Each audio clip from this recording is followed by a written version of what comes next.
ભાવનગર મહારાજા કૃષ્ણકુમાર સિંહજીના નાના પુત્ર અને જાણીતા પ્રકૃતિવેદ શિવભદ્રસિંહજી ગોહિલનું આજે નિધન થયું છે. દેશની આઝાદી બાદ અખંડ ભારતના નિર્માણ માટે સ્વેચ્છાએ પોતાનું રાજ આપનાર ભાવનગર મહારાજા કૃષ્ણકુમાર સિંહજીના નાના પુત્ર અને જાણીતા પ્રકૃતિવેદ શિવભદ્રસિંહજી ગોહિલનું આજે નિધન થયું છે. વયમર્યાદા અને નાદુરસ્ત તબિયતના કારણે 91 વર્ષની વયે સ્વર્ગસ્થ પામ્યા છે. તેમના પાર્થિવ દેહને બોર તળાવ પાસે ભાવવિલાસ પેલેસમાં દર્શનાર્થે રાખવામાં આવ્યો હતો અને સાંજે 5 કલાકે તેમની અંતિમ યાત્રા કાઢવામાં આવી હતી.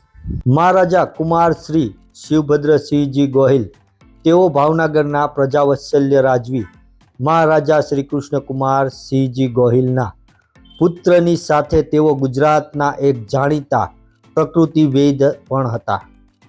તેમનો જન્મ 23 ડિસેમ્બર 1993માં નીલમબાગ પેલેસ ખાતે થયો હતો. તેઓએ 1975માં ભાવનગરમાં the Bhavnagar wild life conservation સોસાયટીની સ્થાપના કરી હતી. તેમને ભાલના વેળાવદર ગામ પાસે જે જમીન વારસામાં મળી હતી તે બધી જ જમીન તેમણે વેળાવદર રાષ્ટ્રીય ઉદ્યાનની રચનામાં આપી દીધી હતી. તેઓ 1962થી લઈને 1972 સુધી ધારાસભ્ય પણ રહી ચૂક્યા છે. સ્વાધ્યાય પરિવારના પાંડુરંગ આઠવેલજીના સંપર્કમાં આવ્યા બાદ તેઓએ રાજનીતિ છોડી દીધી હતી અને તેમણે પોતાનું જીવન વન્યજીવોને સોંપી દીધું હતું. ગુજરાત સરકારે જ્યારથી સિંહ વિષય તજજ્ઞની સમિતિ નિમી ત્યારથી જ તેઓ તેના સભ્ય હતા. સિંહની વસ્તી ગણતરીમાં પણ તેમનું યોગપ્રદાન નોંધનીય રહ્યું છે. તેઓ રાજપરા ખોડિયાર મંદિરના ટ્રસ્ટી પણ રહી ચૂક્યા છે. શિવભદ્રસિંહજી ગોહિલનું આજે નિધન થયું છે. વયમર્યાદા અને નાદુરસ્ત તબિયતના કારણે 91 વર્ષની વયે સ્વર્ગસ્થ પામ્યા છે, જેના કારણે પૂરા ભાવેણાના લોકો શોકમગ્ન બન્યા છે.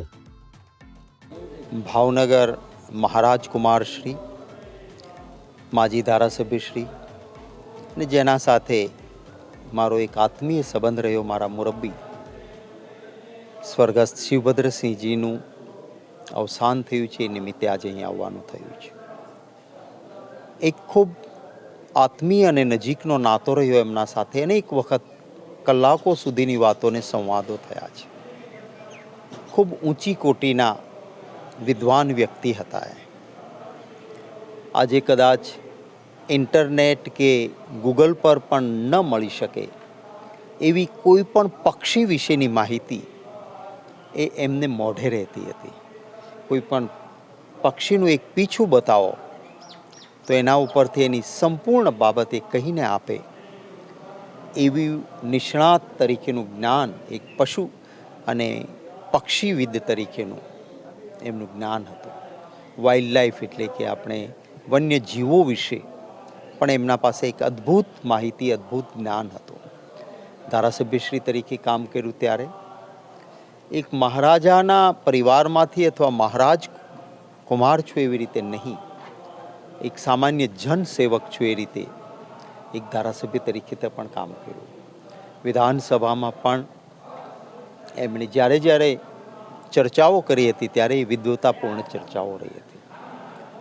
દુનિયાના લગભગ તમામ દેશોમાં એમણે યાત્રા કરી હતી. મારા સાથે ઘણી વખત વાત થાય તો માણસ વિદેશ મોજ શોખ કરવા કે ફરવા નહીં, પણ જાય તો ત્યાંની ઝીણામાં ઝીણી વસ્તુનું જ્ઞાન લઈને આવવાનું. એવી રીતે એમણે હંમેશા યાત્રાઓ કરી. ક્યાંય નાના મોટા કામો માટે એમને કહ્યું હોય, કોઈ કાર્યક્રમો માટે કહ્યું હોય તો ક્યારેય એમણે ના નહોતી પાડી. આ એ વિસ્તાર છે જ્યાંથી વર્ષો સુધી હું ધારાસભામાં એક ધારાસભ્ય તરીકે રહ્યો. ત્યારે એ પોતે પણ મારા મત વિસ્તારના એક મતદાતા હતા અને એ નાતે પણ મારો ને એમનો સંવાદ વિસ્તાર માટે રહ્યા કરતો હતો.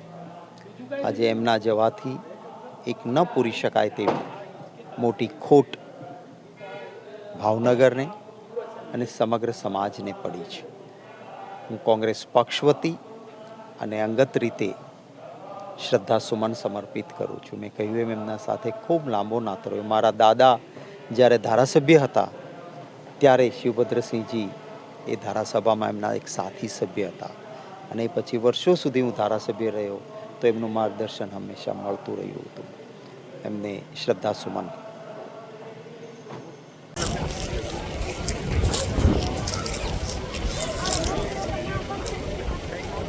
ચાલુ છે ભાઈ.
Pasang satu.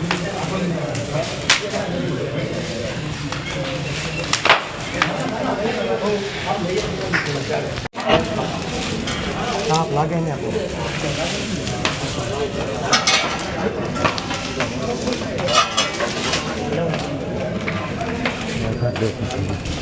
Hello.